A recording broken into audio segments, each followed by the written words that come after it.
That South Africa is going through its darkest hour in the first 22 years of democracy.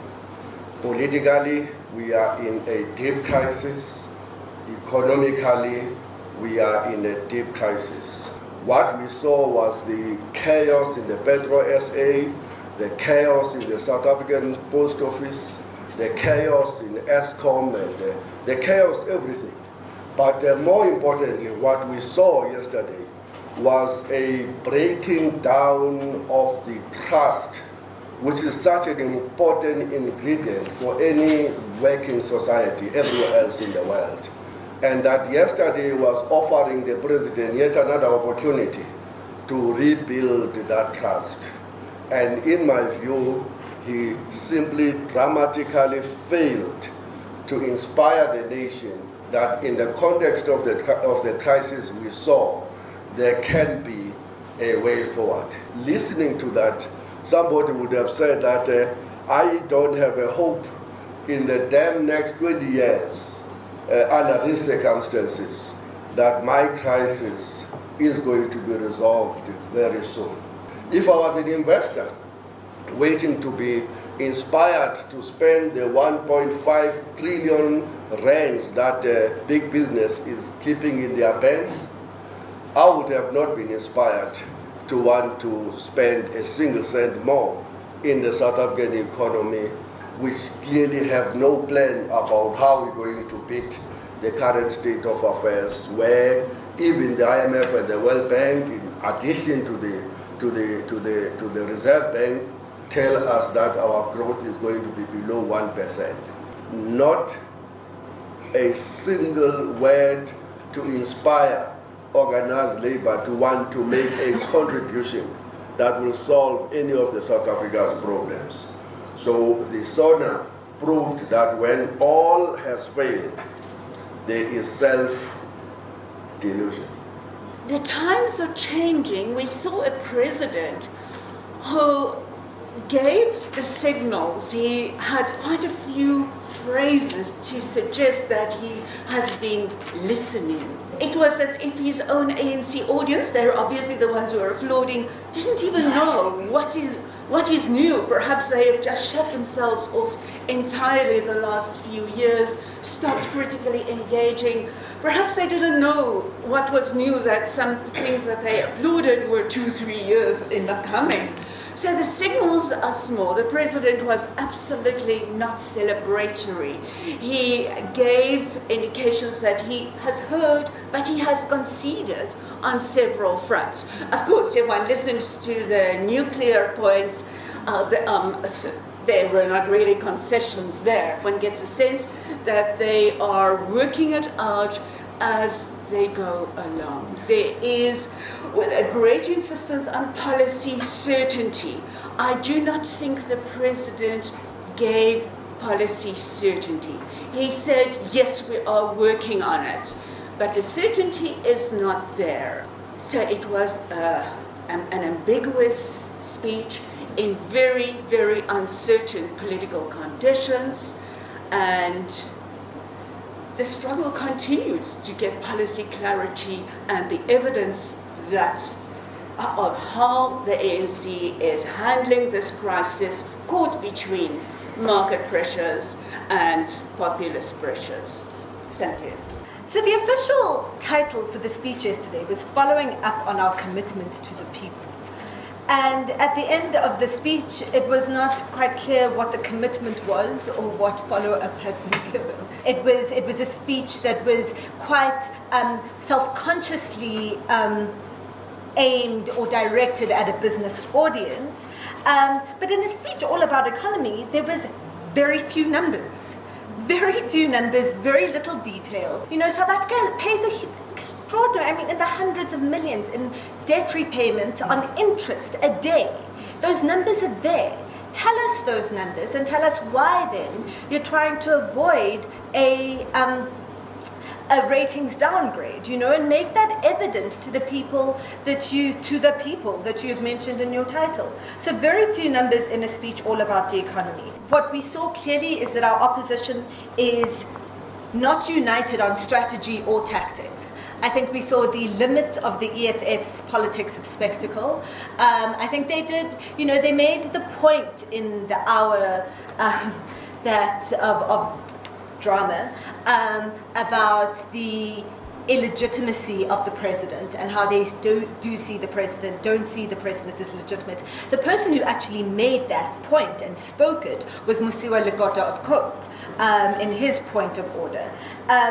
But what we saw was that actually there isn't really an alternative, and that the ANC's very strong parliamentary majority still counts. With state-owned enterprises, we need to rationalize the mandates of state-owned enterprises. The biggest issue with state-owned enterprises is that they're governed really badly. No mention of it. Nothing really on corruption, and no report back on higher education other than a sort of flippant, distant thing that we've got a commission on fees must fall. The first was the concession on visas, and suddenly this concession that tourism is our best bet. It's our last resort to grow this economy, so we're going to try play nice. Secondly, the point on the land bill, which seems to be going ahead. Third, the health department really shone in the speech yesterday. They seemed like the only department with progress to report. There was actual things like, we said this and this and this, and we've actually done it, and now we're going to do something else. And then as an international relations specialist, I was particularly interested in that there would seem to be a bit of a climb down in relation to the West. That for the first time in a speech of the president, it was the EU is a major trading partner of ours, and we really want to play nice. And we're cooperating with the Americans, we are cooperating with the US on AGOA and in military training, and yes, and we value them. So I thought that was a very interesting addition to this year's SONA. The president opened in the 45-minute section of the economy by saying a resilient and fast-growing economy is at the heart of our radical economic transformation and agenda. And he then said when the economy grows, it delivers jobs, workers earn wages, businesses make profits, tax base expands, allows the government to increase the social wage. It was to me as almost as if he was saying, well, the opposite happens when the economy doesn't grow. Because we are sitting at 0.7% according to the IMF, 0.9% according to the Reserve Bank. I think somebody else came up with 0.8%. So if the economy doesn't grow, first thing is you're not going to get any radical economic transformation. Workers' wages, Mr. Vavi, in real terms, post-inflation, are actually going to decrease. Because if I give my staff a 4% increase, at 6.5%, 7%, or even 9%, as the Wits CEO told me last night, of food inflation, that essentially means that in real terms, their workers are earning less. If business makes less profits or makes losses, obviously the tax base can't collect. That means you can't really fund the infrastructure development that you're talking about. And then he says, well, I will share a few points that we believe would make the difference. Then I was ready, I was like, yes, my president, let's go. Let's talk about the specifics. The first words out of his mouth were, our country remains an attractive investment destination. It felt like the South African government lives in another world. And when there are tough times, we can think of just our personal relationships, whether it's with your husband, your wife, or your family. As you try and deal with them, it's always important that everybody's on the same page that we are going through a difficult time. And that everybody believes that, yes, we're on the same page, how do we then now get ourselves out of it? It felt to me that I was listening to a government that was saying, it's not as bad as you think. Then I heard about a one-stop shop Invest South Africa initiative. Then I heard about an interministerial committee on investment promotion. As Vavi has already said, the rhetoric, the same thing. Then I heard about we've got to remove red tape. Then I heard about we've got to remove legislative and regulatory blockages. I've been hearing about this for more than a decade.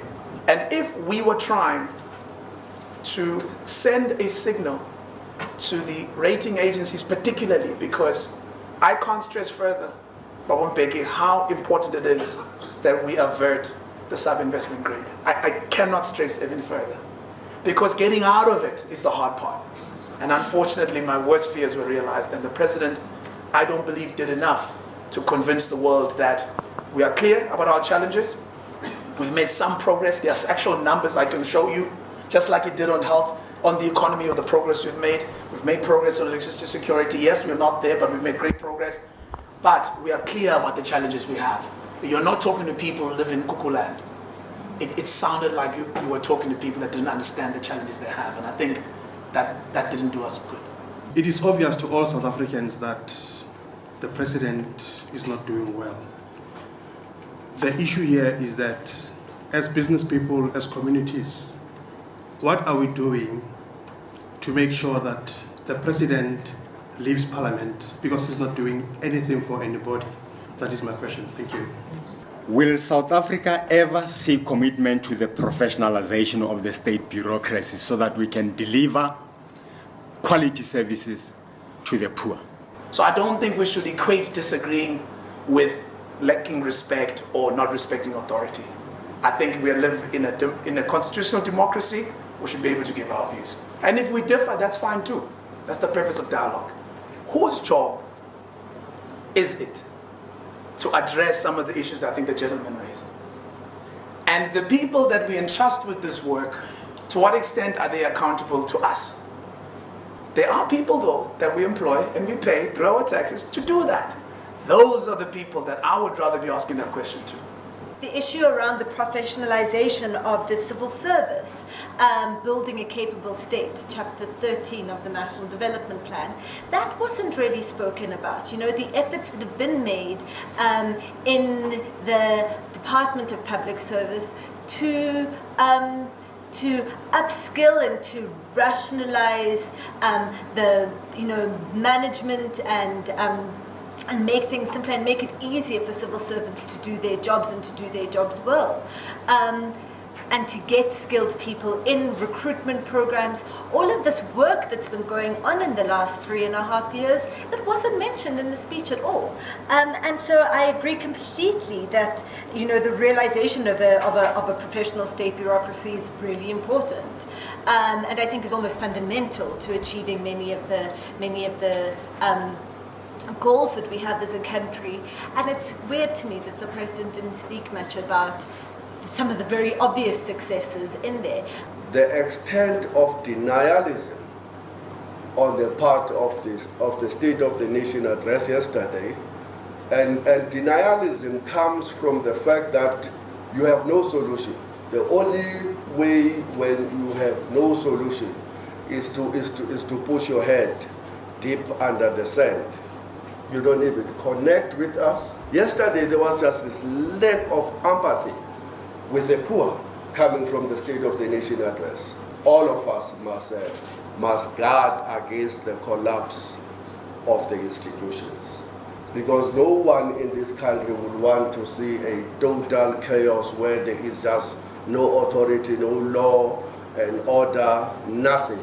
The same State of a Nation address happens in the same week where the lawyers of the president would have gone to the Constitutional Court to make an admission that the president is in breach of his own oath and that he has broken the constitution of the land. For the question will arise in the 50 years down the line if things continue to fall apart. Where were men and women of moral authority in that cabinet? Where were they when the whole parliament, they are members of, decided to kick a Chapter 9 institution on the mouth, appointed each other to start a new investigation on the Ngadla question, and then present that as the authority above a Chapter 9 institution, which was actually a breach of oath on the part of each one of them. When they were playing that bioscope about a fire pool, what was inside their conscience? You are in denial. That's the message you need to take home. You are in denial. Some of us here don't even have time to compare the history of Zimbabwe to South Africa, but take time to compare the rest of African history. You will see that you are in denial. This is a script, a repeat movie. Thank you. Our captains have been blindfolded. But South Africa has not been broken. There is still hope that with everything that we have to our huge advantage, we can move the opposite direction of Zimbabwe. And what we need in this country more than anything else at this moment, at this dark hour, is courage. In particular from the good men and women that Nelson Mandela spoke about, that they exist in all corners of the society. The day we master that courage to say, not in our name. One of the curses of South Africa, lack of competition. Now, today, we see this lack of competition, the consequences of it in our politics. There is no competition in our politics.